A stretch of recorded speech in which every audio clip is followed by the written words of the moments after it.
अब देखिए आगे, जातिवाचक संज्ञा एवं व्यक्तिवाचक संज्ञा में अंतर। एक ही वाक्य के अंतर्गत व्यक्तिवाचक संज्ञा एवं जातिवाचक संज्ञा दोनों का प्रयोग होता है। उनमें अंतर केवल उनके प्रयोग के आधार पर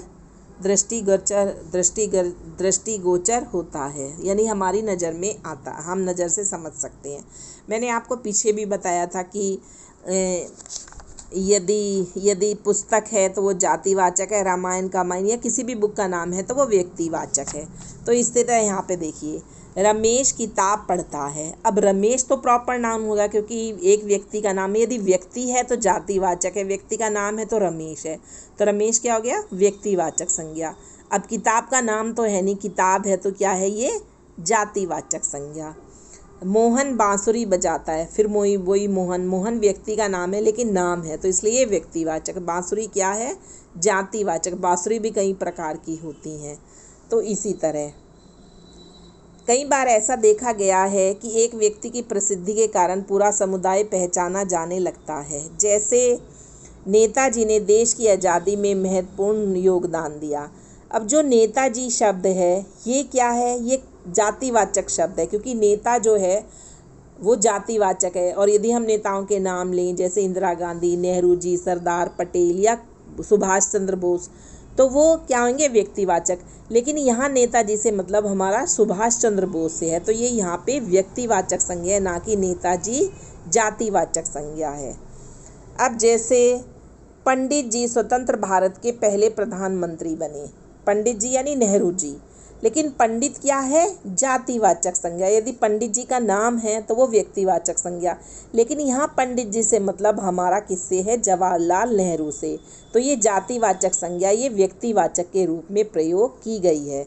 ऐसे ही नेताजी का सुभाष चंद्र बोस से मतलब है यहाँ पर, और पंडित जी का जवाहरलाल नेहरू से, तो ये जातिवाचक शब्द जो हैं ये व्यक्तिवाचक के रूप में प्रयोग किए गए हैं। इन वाक्यों में नेताजी और पंडित जी जातिवाचक संज्ञा द्वारा व्यक्ति की पहचान प्राप्त होती है। अब है भाववाचक संज्ञा। भाववाचक संज्ञा शब्द का निर्माण करने के लिए 4 प्रकार के शब्दों में प्रत्यय लगाया जाता है। भाववाचक संज्ञा सर्वनाम, विशेषण, क्रिया एवं अवयव शब्दों से बनाई जाती है। इसको आप अंडरलाइन कर लेना, ये इम्पॉर्टेंट लाइन है। भाववाचक संज्ञा शब्दों की रचना को पूर्ण, स्पष्ट एवं रूप से समझने के लिए तालिका प्रस्तुत की गई है, जो इस प्रकार है। जैसे सर्वनाम से, सर्वनाम सर्व है, सर्व सर्वस्व, अपना अपनत्व, मम ममत्व, निज निजत्व, एक एकत्व, अनेक अनेकत्व, बहु बहुत्व। अब है विशेषण, जैसे श्रेष्ठ से श्रेष्ठतम, सुंदर से सुंदरता, शुद्ध से शुद्धता, खट्टा से खटाई, विद्वान से विद्वता, पंडित से पांडित्य या पंडिताई। तो ये आप पढ़ लेना सारा, इतना तो पॉसिबल नहीं है कि सारा इसको आप पढ़ लेना है। फिर है क्रिया से, जैसे चीखना चीख, घबराना घबराहट, रोपना रोपाई, मांगना मांग।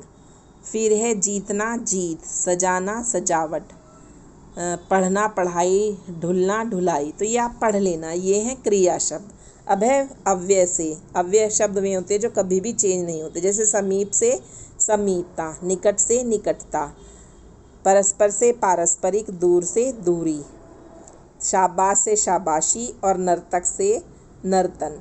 तो ये आप सब पढ़ लेना, इससे आपको क्लियर हो जाएगा। उसके बाद आप अपना ये सब कर लेना, फिर मैं उसके बाद आंसर भेज दूंगी। जो वर्क बुक है, अभ्यास कार्य है, वो कर लेना, फिर उसके बाद मैं आपको इसके आंसर भेज दूँगी।